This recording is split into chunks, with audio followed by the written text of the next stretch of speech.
the story's told that she passed away in childbirth. I don't believe it. I don't believe it. She was murdered. My name is Rose Schaefer, and I'm an officer on the board here, on the executive board. I'm a trustee.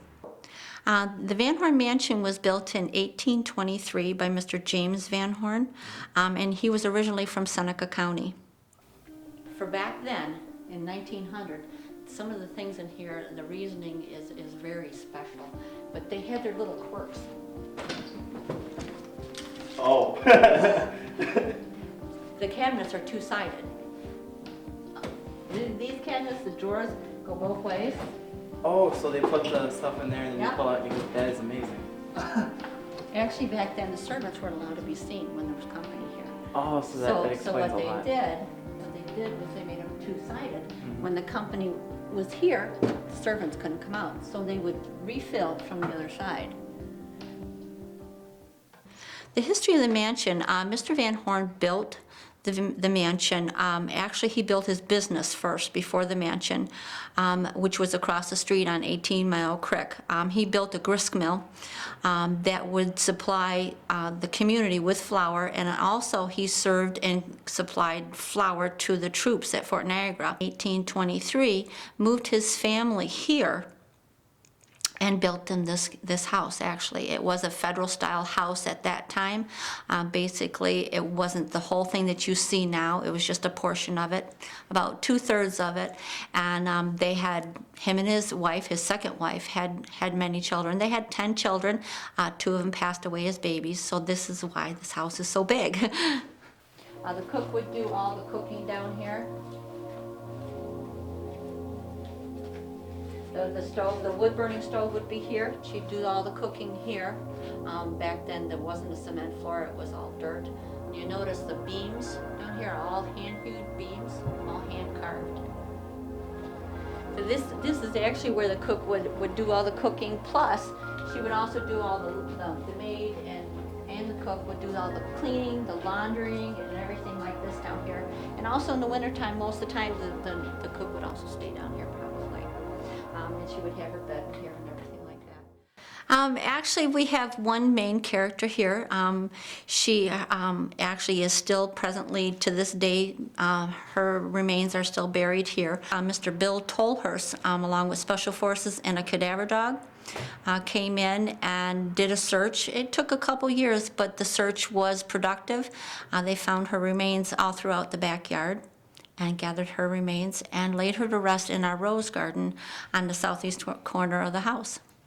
I've seen multiple of things that have happened here when I've been here. A lot of times I'm here by myself. It doesn't take darkness for things to happen here. I've come in the front door and heard talking and gone on a search trying to find who was here, and obviously no one was here. I've experienced black shadows. I've seen white shadows. I've been actually talked to. I've seen quite a bit of things here and heard quite a bit of things here. There isn't a time I don't experience something here. It's very active, but I am here to tell anybody that there's nothing here that's harmful. But I am very much convinced that it is very much haunted. And I totally believe in things traveling with objects, spirits traveling with objects. So you can just imagine the multitude of personalities that come in here. Basically, I know that there's 3 little girls that like to play on the second floor. I've experienced hand holding. They like to hold your hand as you're walking through. Different things like that have happened with them.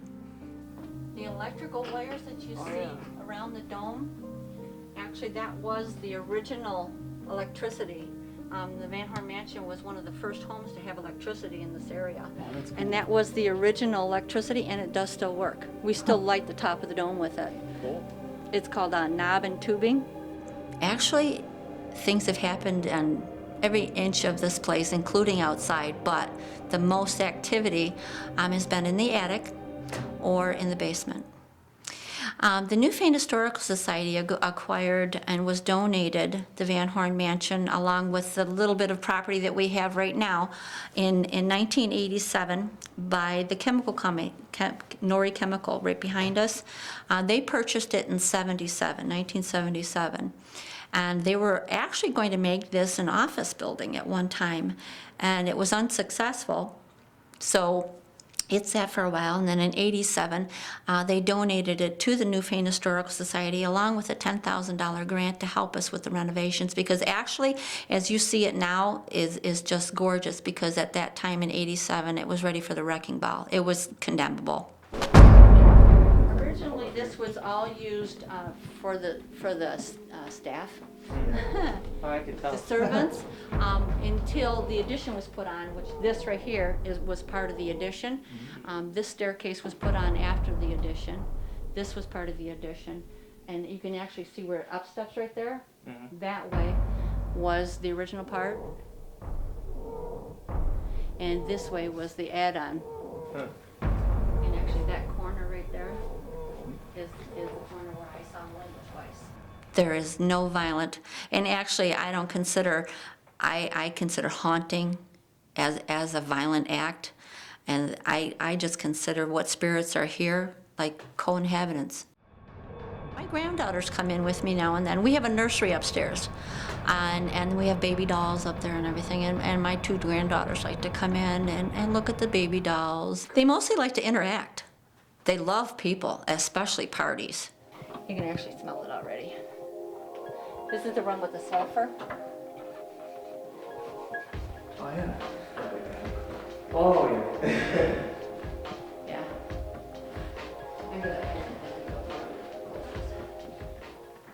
They act up. It's like I was talking about moving the furniture out of the master bedroom right above us.